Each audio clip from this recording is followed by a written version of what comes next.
పరిశుద్ధ గ్రంథం చూద్దామంటారు. యెషయా గ్రంథము 5వ అధ్యాయము 30వ వచనం. యెషయా గ్రంథము 5వ అధ్యాయము 30వ వచనం చదువుదాం. వారు ఆ దినమున సముద్రపు ఘోష వలె జనము మీద గర్జన చేయుదురు. ఒకడు భూమి వైపు చూడగా అంధకారమును బాధయు కనబడును. అంతటా ఆ దేశం మీద వెలుగు మేఘముల చేత చీకటి. దేవునికి స్తోత్రాలు చెల్లిద్దాం. దేవునికి స్తోత్రాలు చెల్లిద్దాం. అలాగున్నాం. ప్రార్థన చేద్దాం. మహాపరిశుద్ధుడా, ప్రేమగల తండ్రి, కృపగల మా దేవ, చదవబడి లేఖన భాగాలను దీవించండి, ఆశీర్వదించండి. నీ ఆత్మచేతను నింపండి, నీ ఆత్మచేతను నింపండి. నాలో మీరు ఉండండి. వచ్చిన ప్రతి ఒక్కరితో మీరు మాట్లాడండి. యాంత్రం ద్వారా వింటున్న ప్రతి ఒక్కరితో మీరు మాట్లాడండి. లైవ్ లో చూస్తున్న ప్రతి ఒక్కరితో మీరు మాట్లాడి మీ ఘనమైన శ్రేష్టమైన జయము గల మనకి ఘనత, మహిమ, ప్రభావములు పొందుకోమని యేసుక్రీస్తు పరిశుద్ధ నామాన అడిగి వేడుకుంటున్నాము తండ్రి. ఆమేన్. హల్లెలూయా, హల్లెలూయా. చదవబడే లేఖన భాగాన్ని మనం గమనించినట్లయితే యెషయా ప్రవక్త, మీరు రాసుకునే కాదు వినాలి. ప్రాముఖ్యంగా మీరు రాసుకునే కంటే రాసుకోవడం చాలా మంచిది. వినాలి. వినకపోతే మీరు ఎంతసేపు నేను అర్థమైపోతుంటుంది. పక్కన రాసుకుని వెంటనే మళ్ళీ అయిపోయి చూస్తుండాలి. దేవునికి స్తోత్రాలు చెప్తాం. హల్లెలూయా. మనం చదవడం మాటను చూస్తే, వారు ఆ దినమున సముద్రపు ఘోష వలె జనం మీద గర్జన చేయుదురు. ఒకడు భూమిపై చూడగా అంధకారమును బాధయు కనబడను. అంతటా ఆ దేశం మీద వెలుగు మేఘముల చేత చీకటి ఆయను. దేవునికి స్తోత్రాలు చెల్లిద్దాం. హల్లెలూయా. ఇక్కడ మనకి చాలా మాటలు కనబడుతున్నాయి. ఎన్ని మాటలు అంటే, ఒకటి అంధకారం ఉంది, బాధ ఉంది. వెలుగుంటే ఆ వెలుగు ఏమైపోయిందంటే చీకటిగా మారిపోయింది. దేవునికి స్తోత్రాలు చెల్లిద్దాం. అయితే ఎవరి గురించి ఈ యెషయా భక్తుడు చెప్తున్నాడు? ఎవరి గురించి పరిశుద్ధాత్మ దేవుడు తన నుండి మాట్లాడుతున్నాడు అంటే మనం గమనించినట్లయితే, యోధ వారి గురించి, యెరూషలేము ప్రజల గురించి పరిశుద్ధాత్మ దేవుడు మాట్లాడుతున్నాడు. దేవునికి స్తోత్రాలు చెల్లిద్దాం. ఎవరి గురించి మాట్లాడుతున్నాడు? యోధ వారి గురించి, యెరూషలేము ప్రజల గురించి పరిశుద్ధాత్మ దేవుడు మాట్లాడుతున్నాడు. ఏ దినమంటే, వారు ఆ దినమున సముద్రం వలె జనం మీద గర్జనము చేయుగా. ఏ దినమంటే, వారు ఆ దినమున సముద్రపు ఘోష వలె జనం మీద గర్జన చేయుదురు. ఏ దినమంటే ఆ దినమున అంటే ఉగ్రత దినమున. ఏ దినమండి? ఉగ్రత దినాన, ప్రళయ దినాన, లేదా యుద్ధ దినాన వారంట సముద్రపు ఘోష వలె గర్జన చేస్తారు. దేవునికి స్తోత్రాలు చెల్లిద్దాం. సముద్రం దగ్గరికి వెళ్ళారా? ఎలా ఉంటది సముద్రం దగ్గర? చెరువులాగిన కృష్ణాది లాగా నిమ్మలంగా ఉంటది అంటారా? దానికి సముద్రానికి ఏమి లేదంటే గొట్టు లేదు. దానికి ఏం లేదండి, గొట్టే లేదు. దానికి చెరువులకి గొడ్లు ఉంటాయి, ప్రాజెక్టులు గొడ్లు ఉంటాయి. సముద్రానికి గొట్టు లేదు. అయినప్పటికీ కూడా అది సైలెంట్గా ఉండదు. గొడ్లు ఉన్నాయని ఏముంటాయంటే నిమ్మలంగా, నెమ్మదిగా, సైలెంట్గా ఉంటాయి. కానీ దానికి గొట్టు లేదు, ఏమీ లేదు. కానీ దాని చుట్టూ కూడా దేవుడే దానికి ఏమిటంటే గొట్టుని ఏర్పాటు చేశాడు. దేనికి స్తోత్రాలు చేద్దాం. అయితే అది నిమ్మలంగా ఉండదు, కానీ అదేంటంటే మధ్యలోకి వెళ్తే చాలా ప్రశాంతంగా ఉంటది. కానీ చిట్ట చివరికి వచ్చేసరికి అది అలలు ఎగసపడి ఎవరు మిగుదమా అన్నట్టు గ్వాస్ చేస్తూ ఉంటుంది. దేనికి స్తోత్రాలు చేద్దాం. అది అలలుగా గ్వాస్ చేసినప్పుడు దాని దగ్గరికి వెళ్ళి నిల్చోగలుగుతాం మనం? ఏమైనా ఆదమరిచి నిల్చున్నాం అనుకోండి, మరి క్షణంలో కనబడం. ఎంతో మంది ఏ సముద్రం కొట్టుకు వెళ్ళినా సరే ఇక్కడ ఎంతమంది చనిపోయారు అంటే ఆ లెక్కలు తీసి, అయ్యా నేను చెప్పలేని, ఈ సంవత్సరానికి చాలా వేల మంది ఉన్నారు. పోనీ ఎక్కడ కాక వేరే సముద్రం దగ్గర ఎక్కడ ఎంతమంది చచ్చిపోయారంటే, అయ్యా నా వల్ల కాదు లెక్కలని చెప్పాలని చాలా రోజులు పడుతుంది. ఎందుకంటే రోజుకి 2, 3, 4 ఏదో పక్కన. ఎందుకంటే సముద్రపు ఘోష ఎలా ఉంటుందంటే అది ఎంత ఘోష వల్ల ఉంటుంది, ప్రళయ దినం వల్ల ఉంటుంది. దేవునికి స్తోత్రాలు చెల్లిద్దాం. హల్లెలూయా. అందుకే చెప్తున్నాడు చూడండి, దేవుడు ఏం చెప్తున్నాడంటే 30వ వచనం చూస్తే, వారు ఆ దినమున సముద్రపు ఘోష వలె జనం మీద గర్జన. ఏ దినం అంటే ఇశ్రాయేలు ప్రజలకు చెప్తున్నాడు చాలా దినాలు బట్టి. దేవాదేవుడు ఏం చెప్తున్నాడు అంటే, ఒక దినాన మిమ్మల్ని అందరినీ కూడా బబులోనికి అప్పచెప్తున్నాను, కల్దీయులకు మిమ్మల్ని అప్పచెప్తున్నాను. ఇదిగో మీరు శ్రేష్ఠాలు బాగోలేదు, మీ వ్యతిరేకమైన స్వభావం ఉన్నది, మీ క్రియలు బాగోట్లేదు, కావున మీరు వారందరికీ దాసులు అయిపోయింది. ఏమైపోయింది? దాసులు ఇప్పుడు మీ ప్రవర్తన మార్చుకోండి, మీ క్రియలు మార్చుకోండి, సత్ప్రవర్తన కలిగి ఉండండి. దాసులు ఉంటే మీరు బ్రతుకుతారని చెప్పుంటే మీరు ఎన్ని చెప్పినా సరే మాట వినట్లా. ఎలా ఉన్నారంటే పిల్లలు వీళ్ళు చేయలే చూద్దాంలే, వచ్చినప్పుడు చూద్దాంలే, రానిలే చూద్దాంలే, చేతు చూద్దాంలే అని వాళ్ళ మాట ప్రవర్తనలు ఉంది. ఆయన ఎక్కడి నుంచి తీసుకొచ్చాడు? ఐగుప్తు నుంచి తీసుకొచ్చాడు. ఆయన ఎక్కడ పాచాడండి? శ్రేష్టమైన ఉన్నతమైన సారవంతమైన భూమిలో వారు నాటితే వారు ఎలాగంటే సముద్రపు తరంగంలో సముద్రం మీద గోడ మీద పాయికి విస్తారంగా వాళ్ళు ఫలించారు. అయినప్పటికీ కూడా ఫలించారు, కానీ వారు దేవునికి వ్యతిరేకముగా ఉన్నారు. దేవునికి స్తోత్రాలు. ఎలా ఉన్నారండి? దేవునికి వ్యతిరేకంగా ఉన్నారు. మనం చూడగలుగుతూ ఉంటే సముద్రపు అలలు ఎలా వస్తాయంటే ఎవరు మిగుదం అన్నట్టు వచ్చేస్తూ ఉంటది. చూస్తున్నట్టయితే చాలా సార్లు మనం విజయవాడ అవ్వచ్చు, గుంటూరులో అవ్వచ్చు, ఎక్కువగా చాలా సార్లు ఇదివరకు ధర్నాలు జరిగాయి. ఏం జరిగాయండి? కొన్ని వేల మందితో ధర్నాలు జరిగాయి. వాళ్ళందరూ చూసి కేకలేస్తూ అరుస్తూ వెళ్తూ ఉంటే వామ్మో ఈ లేవనంటే మన మీద పడితే మనం ఇంకంతే అని చెప్పి బిక్కు బిక్కుమని అనుకుంటూ వాళ్ళ సైడ్ ఇచ్చి వెళ్ళిపోతుంటారు. లేదంటే ఆ రోడ్లన్నీ కూడా బ్లాక్ చేస్తారు, లేదంటే 144 సెక్షన్ ఇచ్చారు. ఎందుకని? ఒకేసారి వేల మంది వచ్చి పడితే ఏమైపోతుంటారు? మళ్ళీ లేకలేడు, మళ్ళీ చనిపోతాడేమో, మళ్ళీ గాయాలవుతుందని చెప్పి అలాగే చేస్తుంటారు. కారణం ఏంటంటే వారికి వ్యతిరేకముగా ప్రభుత్వం అవ్వచ్చు లేదా అధికారులు అవ్వచ్చు వ్యతిరేకమైన క్రియలు చేస్తున్నారని వాటిలన్నీ కూడా సరిదిద్దుకోమని చెప్పి ప్రభుత్వం మీద ప్రజలు తిరగబాటు చేస్తున్నారు. కానీ ఎక్కడ తిరగబాటు చేస్తున్నారంటే దేవుడి మీదే ప్రజలు తిరగబాటు చేస్తున్నారు. ఎవరన్నదండి? దేవుడి మీదే ప్రజలు తిరగబాటు చేస్తున్నారు. అయితే దేవుడు చెప్తున్నారు, ఒక దినాన ప్రళయ దినం రాబోతున్నా, ఒక దినాన్ని ఇదిగో సముద్రపు గోస్వలి, ఒక దినాన్ని ఈ మీదకి జనులను రప్పిస్తా ఉన్నాను, ఇదిగో మీరు మారండి మారండి మారండి అని అప్పటికి చూస్తాంలే, రానిలే, చెయ్యిలే అని చెప్పి చూస్తున్నారు. ఎక్కడైనా చూస్తే పిల్లరా 5 అధ్యాయంలోనే మనకు కనబడుతుంటది. 5 అధ్యాయంలో 19 వస్తున్నాం. ఆయనను త్వరపడనిమ్ము. ఏం చేస్తాడండి? ఆయన త్వరపడిన చేయలే, ఆయన త్వరపడి చేస్తాడుగా చేయలే. ఆయన మేము కార్యం చూసినట్లు ఆయన దాన్ని వెంటనే చేయలే. ఏమంటున్నారండి? ఆయన కార్యాలు మేము చూస్తాంలే, ఆయన వెంటనే చేయలే. ఆయన త్వరపడి ఎంతగా దీనంగా చూడండి, ఎంత నెక్లెస్ గా మాట్లాడుతున్నారంటే ఈరోజు జనాలు కూడా ఏమైపోయారు? అమ్మా మీరు బాధలు ఉన్నారు, దుఃఖంలో ఉన్నారు, సమాధానం లేకున్నారు, దేవుడి సన్నిధికి రండి, ఇదిగో ఉగ్రత దినాలు ఉన్నాయి, తెగులు దినాలు ఉన్నాయి, కరువు దినాలు ఉన్నాం, ప్రభు దగ్గర రండి అమ్మా, సమాధానం వస్తుంది, సొంతం ఇస్తాడు, కుటుంబాన్ని కడతాడంటే చేయనీలే, రానిలే, ఎలాగ వచ్చింది కదా దేవుడి చేత చేయనీలే, ఇంకా పోతే పోతాంలే, ఇదే మాట్లాడుతున్నారు. కానీ అయ్యో దేవుడు తప్పిస్తాడు కదా, రక్షిస్తాడు కదా చెప్పి అన్నింటి వారు ఎవరు ఉన్నట్టున్నారా? భయం కలిగి అయ్యో ప్రభు ఈ యొక్క ఆర్థిక పరిస్థితుల్ని, సమస్యల నుంచి, గొడవల నుంచి, లేదంటే ఈ యొక్క సమస్యల నుంచి, లేదా కుటుంబంలో ఇప్పిస్తాడు తప్పిస్తాడు అని చెప్పి ఒక్కరు కూడా భయపడినట్లేరు. భయపడి దేవుడు తప్పిస్తూ ఉంటాడు. కానీ వాళ్ళు చెప్పేది అంటే ఇప్పుడు దానికి జరిగింది కదా, జరగనేలే, ఇంకేం చేస్తాం, ఇంకా జరిగితే చూస్తాంలే, దేవుడు చేయని అనే అంటున్నారు. కానీ దేవుడి దగ్గరికి వచ్చినట్టు వారు ఎవరు కనబడలేదు. ఇక్కడ కూడా అదే మనం చూస్తూ ఉంటాం. 19వ వచనంలో ఆయనను త్వరపడనిమ్ము, మేము ఆయన కార్యములు చూసినట్లు ఆయనను దానిని వెంటనే చేయనిమ్ము. ఇశ్రాయేలు యొక్క పరిశుద్ధ దేవుని ఆలోచన మాకు తెలియబడినట్లు. ఏంటంట?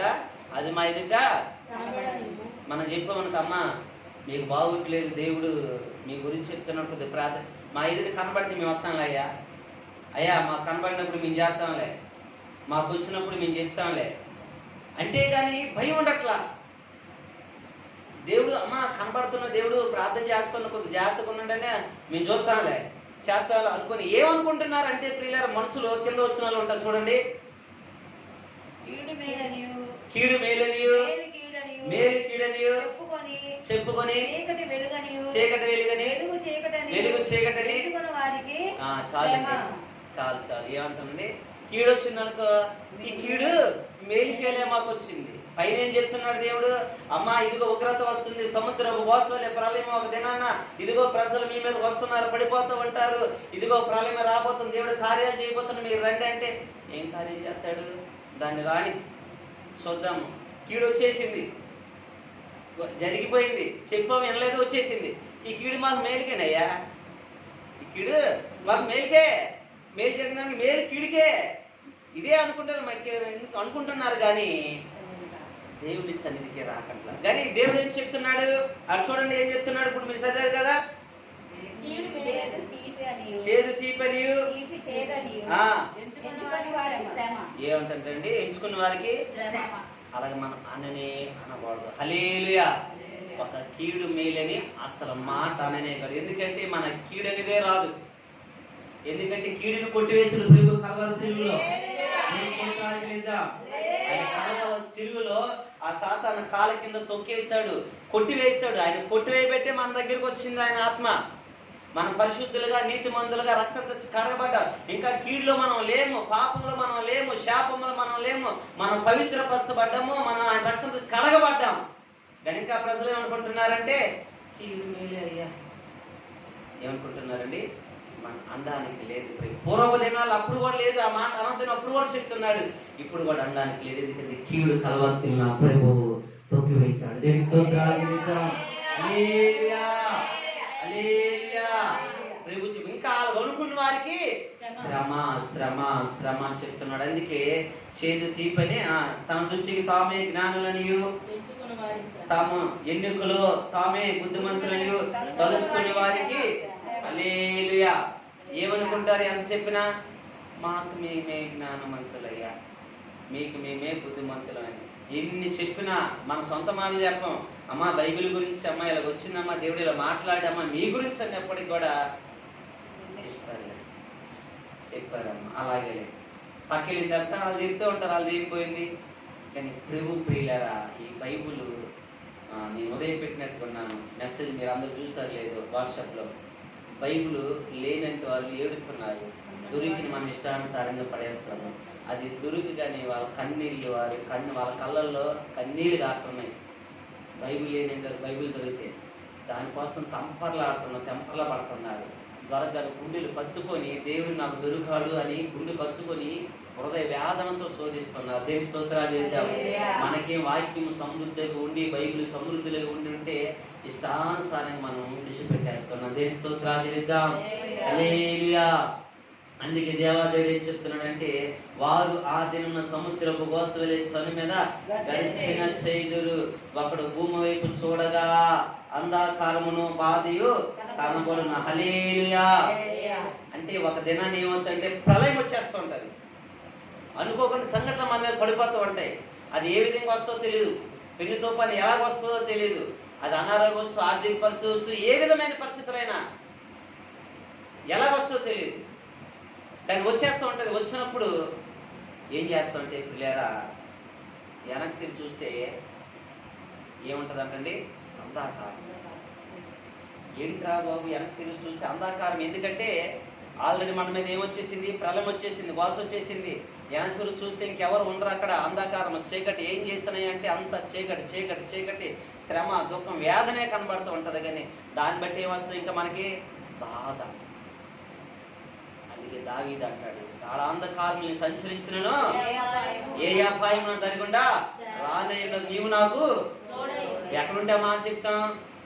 నీవు నాకు తోడు ఉన్నావంటే ఎక్కడుంటే మాట చెప్పగలుగుతాం. దేవుడు మన ఎదురుంటేనే మాట చెప్పగలుగుతుంటాం. మీరు నా ఎదురుకున్నారు కాబట్టి మీరు నాకు తోడుకున్నారని చెప్పగలుగుతాం. దేవుని స్తోత్రాలు చేద్దాం. లేకపోతే చెప్పగలుగుతానా? దావీదు దేవుడు ఎదురుగానే ఉన్నాడు. మనకి కూడా దేవుడు పరిశుద్ధ గ్రంథాన్ని ఎదురుగానే ఉన్నాడు, ఎక్కడో లేడు దేవుడు. ఇది తీసి చదివితే ప్రతి మాట దేవుని వాక్యమే, ప్రతి మాటలో కూడా దేవుడు ఉన్నాడు. దేవుని స్తోత్రాలు చేద్దాం. హల్లెలూయా. ఆ దేవుడు పెట్టుకుని మనం ఏం చేస్తున్నాం అంటే పిల్లరా, మూత బయట ఎక్కడో పడేస్తూ ఉంటున్నాము, దాన్ని తెరవట్లేదు. ఎన్ని వచ్చినప్పటికీ కూడా అయ్యో దేవుడు ఈరోజు వాక్యంతో నాతో మాట్లాడాడని చెప్పి దేవుడి దగ్గర ఈరోజు ఆ వాక్యాన్ని పట్టుకుని కూడా మనం ప్రార్థన చేయలేకపోతున్నాం. కానీ వెనక్కి తిరిగి చూస్తే చూడగంటే అంధకారమును బాధయు కనపడిన. హల్లెలూయా. హల్లెలూయా. ఏం కనబడుతుంది చెప్పినప్పుడు? ఎందుకంటే రానీలే, చూస్తాంలే, దేవుడు చేయనీలే అంటే దేవుడు ఏం చేస్తున్నాడు, అది వచ్చేస్తుంది. తర్వాత వచ్చిన తర్వాత ఏమంటున్నారు, కీడు జరిగితే కీడు మాకు మేలేనయ్యా. ఫస్ట్ రాని అంటున్నా, వచ్చిన తర్వాత మళ్ళీ కీడు మాకు మేలే, చేదు మాకు తీపే. కానీ అలా చెప్పుకుంటేనే శ్రమ అంట. దేనికి స్తోత్రాలు చేద్దాం. మనం ఏం చేయగలదు అలా చెప్పకూడదు. ఆ కీడునే మనకు రాకుండా మనం చూసుకోవాలి. ఎందుకంటే కీడుని కొట్టివేసిన దేవుడు అన్ని కూడా మనకు రావాల్సిన ఏంటి? ఆశీర్వాదాలే రావాలి, మేలులే రావాలి, దీవెనకరమైన కృపే మనం పొందుకోవాలి. దేనికి స్తోత్రాలు చేద్దాం. హల్లెలూయా. దానికే మనం అరువులుగా పిలుచుకున్నాడు, కానీ కీడుని మన మీద ఏలుబడి చేయడానికి ప్రభు మన పిలవలేదు. దేనికి స్తోత్రాలు చేద్దాం. ఎందుకంటే కీడుని కొట్టివేసి మనల్ని నిత్యత్వంలో నడపడానికి దేవుడు వచ్చాడు. హల్లెలూయా. అయితే ఇప్పుడు వెనక చూస్తే ఏముందంటే గాఢాంధకారం. ఒకసారి ఉదాహరణ చెప్తా ఉంటాను. ఏదో బ్యాంక్ లోన్ తీసుకున్నాం, ఆడు చెప్తున్నాడు సంవత్సరం బట్టి, అయ్యా నెలకు 1000 రూపాయలు కట్టుకో, లేకపోతే 500 ఏం కట్టుకయ్యా నెల, నీకెందుకు 500 ఎంత కట్టుకో అన్నాడు అనుకోండి. 1000 కట్టుక నెలకు 500 కట్టుక మళ్ళీ వచ్చి స్థితి బాగోలేదు మనకి ఏదో చెప్పాం అనుకోండి, 200 కట్టయ్యాను అంటాడు. అది మనం కట్టకంటే వదిలేస్తాం అనుకోండి, చూస్తాడు.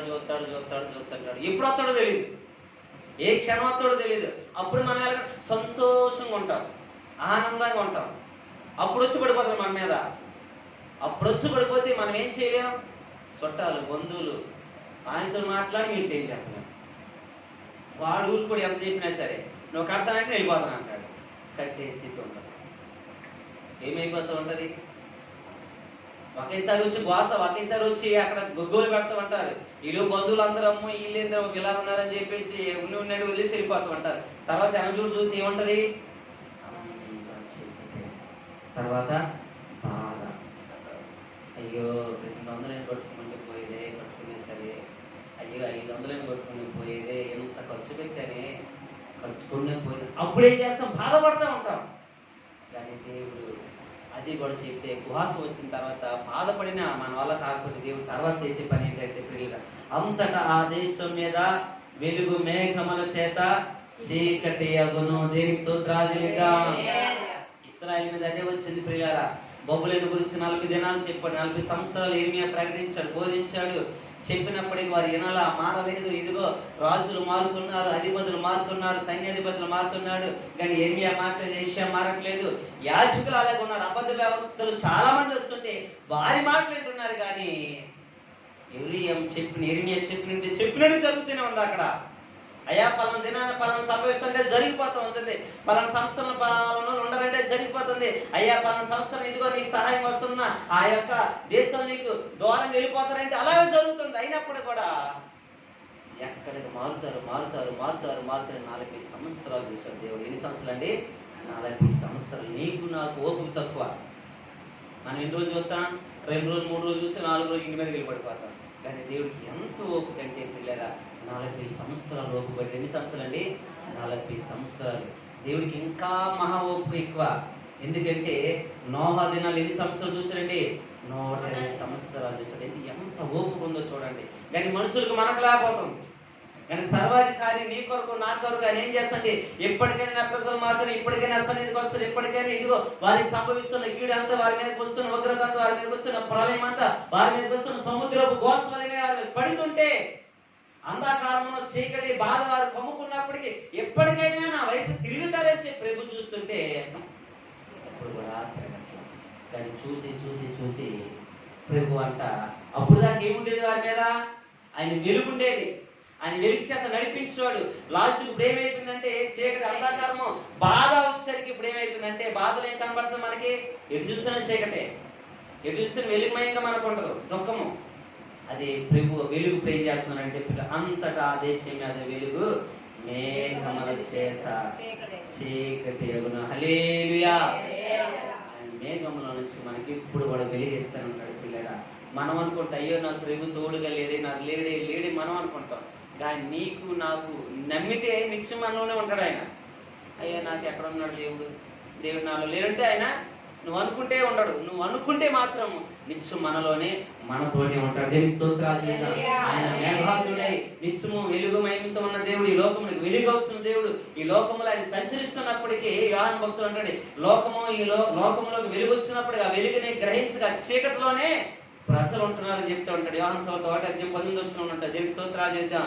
ఎవరి దేవుతులండి దాన్ని వెలుగులో ఆ చీకటిలో ఉంటున్నారని చెప్తూ ఉంటది. కానీ ఇక్కడ కూడా ఏమైపోయిందంటే ఇప్పుడు ఆ వెలుగు అంతా కూడా మేఘముల చేత ఏమైపోయిందంటే చీకటి కమ్మ వేస్తున్నాడు. హల్లెలూయా.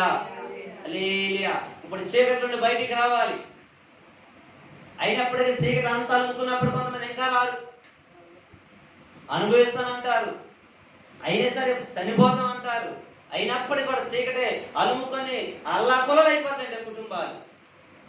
లేదు వ్యాపారులు, ఉద్యోగులు, చేతి పనులు అన్ని కూడా అల్లాకొలలు అయిపోతాయి, స్థితిగతులు మారిపోతే అనారోగ్యం బాధపడుతూ ఉంటారు. కానీ అమ్మా రెండమ్మా ప్రేమ మిమ్మల్ని ఆదరిస్తూ ఉంటారు. ఇప్పుడైనా దేవుడు కోరుకుంటున్నాడు రండి అన్నప్పటికీ కూడా ప్రభు సన్నిధికి ఎవరు కూడా రాలేకపోతున్నారు. హల్లెలూయా.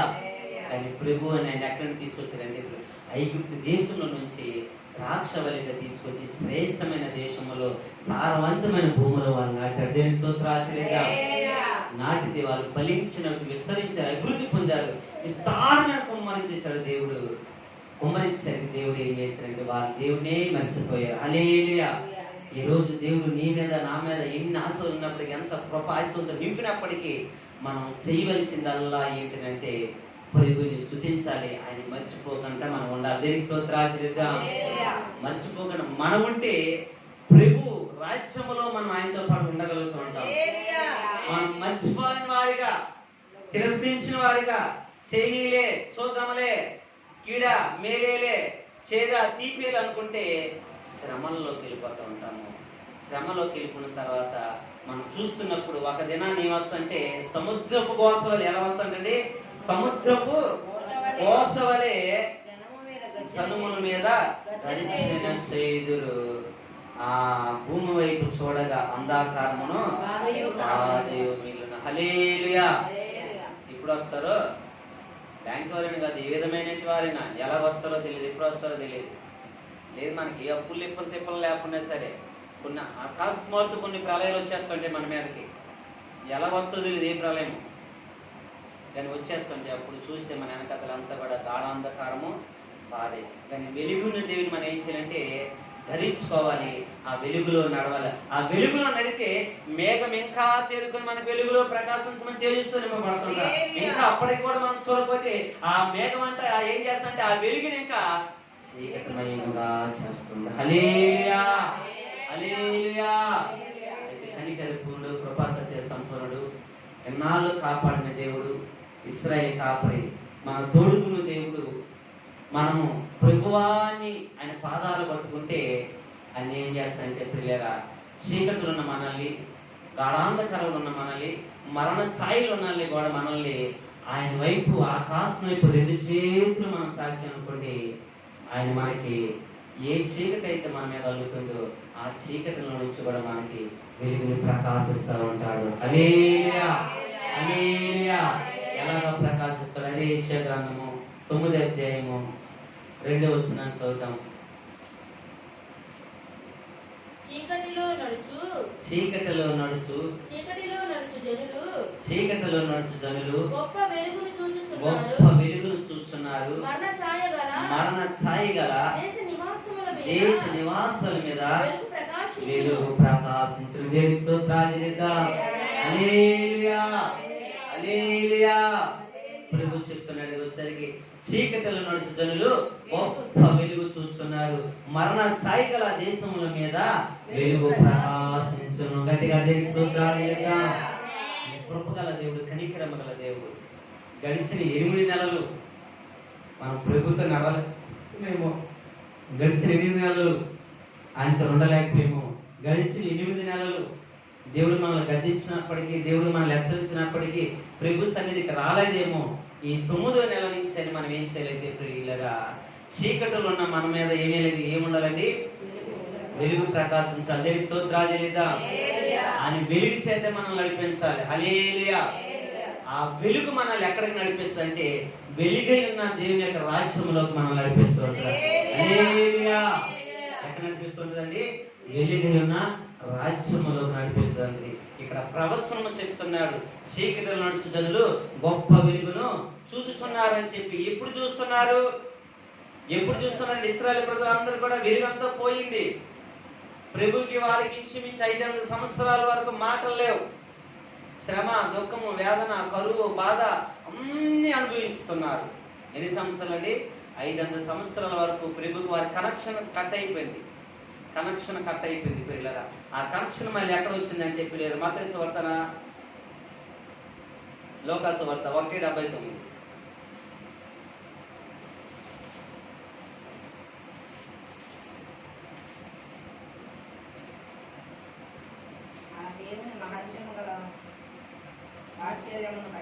మన దేవుని మహాత్సములను బట్టి వారి పాపములు క్షమించుట వలన తన ప్రజలకు రక్షణ జ్ఞానము ఆయన అనుగ్రహించినట్లు ఆయన మార్గములను సిద్ధపరచుటకై నీవు ప్రభునకు ముందుగా నడుతూ మన పాదములను సమాధాన మార్గములోకి నడిపించినట్లు చీకటిలోను మరణ స్థాయిలోను కూర్చుండు వారికి వెలిగించుటకై ఆ మహావాత్సల్యమును బట్టి పై నుండి ఆయన మనకు అరుణోదయ దర్శనము మనకు అనుగ్రహించిన గట్టిగా హల్లెలూయా.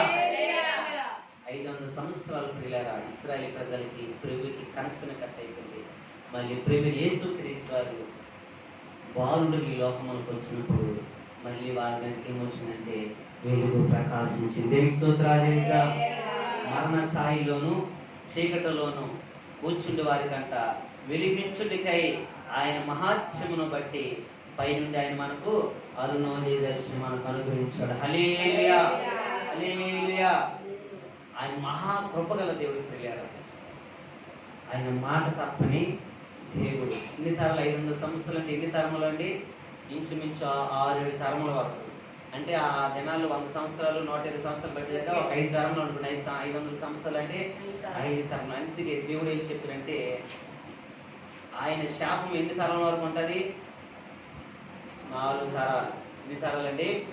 4 తరాలు పోయింది. 5వ తరములో 5 సంవత్సరాలకి 450 సంవత్సరాల తర్వాత మళ్ళీ ప్రభు ఈ భూమి మీద వచ్చినాడు. దేవుని స్తోత్రాలు చేద్దాం. అంటే మలాకి గ్రంథానికి కొత్త నిబంధనానికి 450 సంవత్సరాలు. ఎన్ని సంవత్సరాలు అండి? 450 సంవత్సరాలు. ఆది కాండంలోకి ఐగుప్తు దేశం నుండి ఇశ్రాయేలు దేశం రావడానికి ఎన్ని సంవత్సరాలు అంటే బానిసలకు ఎన్ని సంవత్సరాలు అంటే 430 సంవత్సరాలు. దేనికి స్తోత్రాలు చేద్దాం. అంటే ప్రభు చెప్పిన మాట ఏది కూడా నిరార్థకము కానే కాదు. హల్లెలూయా. అందుకే ప్రభువుని మనం ఏం చేయాలంటే పిల్లరా నిత్యము ఆయన వెంబడించే వారిగా మనం ఉండాలి. ఆ దినమున అది ఇది ఆ దినమన అంటే పిల్లరా వర్తమాన భూత భవిష్యత్తు 3 కాలాలకి ఆ మాట వర్తిస్తుంది. ఎన్ని కాలాలకండి? ఆ దినమన అంటే వర్తమాన భూత భవిష్యత్తు కాలం. మన ఏ కాలంలో? భవిష్యత్తు కాలం. ఆ దినం అంటే రాబోయే దినమన సముద్రం కోసవలే ఆ యొక్క జనము ఎవరి మీద పడి మన మీద పడి గర్జించే విధంగా. అంటే ఎవరి మీద పడతా ఉంటారు? దేవునికి వ్యతిరేకమైన స్వభావాలతో ఉన్నట్టు వారిని, దేవునికి విరోధంగా ఉన్నట్టు వారిని, దేవుడిని ఆచరించి క్రమం తప్పిపోయినట్టు వారిని, దేవుడి రక్తంతో కడగబడి మళ్ళీ లోకం వైపు తిరిగిపోయినట్టు వారి, ఆయన ఆజ్ఞలకి వెనక తిరిగిపోయినట్టు వారికి దేవుడు ఏం చేస్తాడు? ఒక దిన ఆ దినమన ఏం చేస్తాడు పిల్లరా సముద్రపు గోసవలే జనము కేకలు వేస్తూ ఉంటారు. హల్లెలూయా. 10 మంది వచ్చి మన మీద కేకలు ఎత్తేనే మనం భయపడిపోతాం. సముద్రం గోసవలే అంటే గుండెలు ఉంటాయి అంటారా? గుండాటి అక్కడే చచ్చిపోతా ఉంటారు. కానీ వెనక తిరిగి చూస్తే ఒక్కడంటే కుటుంబాలు ఎవరో ఒకరు ఉంటారు కదా. లోతు భార్య ఏం చూసింది? ఆ దినమని ఏమైంది? ఎందుకు ఆ దినాన్ని ఎందుకు తిరిగి చూసిందంటే అగ్ని ఆకాశం నుండి వడగల్ల కాలుతుంది. ఎందుకంటే దేవాదేవుడు ఆ దేశం గురించి సొదొమ గొమొర్రా గురించి ఆ దేశ పాపం దేవుడి దగ్గరికి వచ్చేసిందని చెప్పేసి వాళ్ళు చెప్పినాడు. పాపం వచ్చింది కానీ మీరు వెళ్ళిపోండి, పారిపోండి అని చెప్పినారు. ఇదిగో నేను తెల్లవారితో అగ్ని చేత కాల్చేస్తానంటే ఆ దినమున వాళ్ళు పరిగెట్టి పారిపోతూ ఉంటారు. వెనక్కి తిరిగి చూడబోతున్నప్పుడు కూడా ఆ దినమున వాళ్ళ సముద్రపు గోసవలే ఆకాశం ఇప్పుడు ఉరుములు అనుకోండి. సముద్రం ఉంటే అది ఎలా ఉంటే సముద్ర భాషలు ఉరుములు ఉంటే అది కూడా అమ్మ గుండెలు ఎదిరిపోయి ఎక్కడే పడ్డాయి అనుకుంటా. అలాగే ఆకాశం ఉండి పడగతుంటే ఆ శబ్దం ఏంటి అసలు ఏమైందని చెప్పి ఒక్కసారి ఆ దినాన్న తిరిగి చూసి వెనకతలు ఏముంది? ఇప్పుడు గాఢాంధకారం, చీకటి, తర్వాత బాధ. చీకటి తర్వాత బాధ ఎలా వస్తుంది అయ్యా అంటే అంత చీకటి ఉంది ఇంకేమవుతుంది? తర్వాత చూస్తే బాధ. ఎందుకయ్యా బాధ అంటే తిరగొద్దని చూస్తే ఆ దాంట్లో కూడా మనం కూడా ఉండిపోతూ ఉంటాం. హల్లెలూయా. అందుకే దేవుడు ఏం చెప్తుందంటే సిలువను ఎత్తుకున్నప్పుడు తిరిగి నువ్వు చూడకూడదు. ఏం చేయకూడదండి? సిలువను ఎత్తుకున్నప్పుడు గురి వద్దకే నా ప్రయాణం అంతా అపోస్తున్న పౌలు. అందుకే సిలువ ఎత్తుకుని వెనక మరి తిరిగి మనం చూడకూడదు. ఎందుకంటే ఆల్రెడీ పాపం, శాపం, దోషం అన్ని వదిలేసాం వెనకమాల. మళ్ళీ వెనక్కి తిరిగి వెళ్ళకూడదు. ఆ రోజు పాప జీవితం మనం వెళ్ళకూడదు. ముందుకు ఎక్కడికి వెళ్ళాలి? పరిశుద్ధమైన మార్గం, సత్యమైన మార్గం, క్షేమమైన మార్గం, వెలుగైన మార్గము, నిత్య రాజ్యం. ఆ మార్గం వైపు మనం అడుగులు వేయాలి. కానీ వెనక తిరిగి మళ్ళీ మనము చూడలేకడు. చూసామా? మేఘం ఏం చేస్తంటే ఆ వెలుగున్న మనల్ని చీకటి కమ్మేస్తూ ఉంటుంది.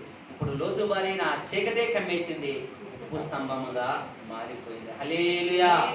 ఈరోజు ప్రభు మళ్ళీ ఆయన చీకట్లను మన మీదకి, ఆయన వెలుగు మన మీద ప్రకాశిస్తున్నాడు. కాబట్టి మనం ఏమాలంటే వెలుగును దేవుని మనం పట్టుకొని మనం వెలిగించబడాలి. అనేక మందిని వెలిగించేవారు ఉండాలి. దేవునికి స్తోత్రాలు. అతి గొప్ప కృప దేవుడు మనకు అనుగ్రహించి దీవించి ఆస్వాదించును గాక. ఆమేన్. ఇంకొద్ది మాటలు దేవుడు దీవించి ఆస్వాదించును గాక. ప్రార్థన చేద్దాం ప్రియులారా, ప్రార్థన చేద్దాం. అందరం కూడా కొద్ది నిమిషాలు ఎవరికి వాళ్ళు ప్రార్థన చేద్దాం. కొద్ది నిమిషాలు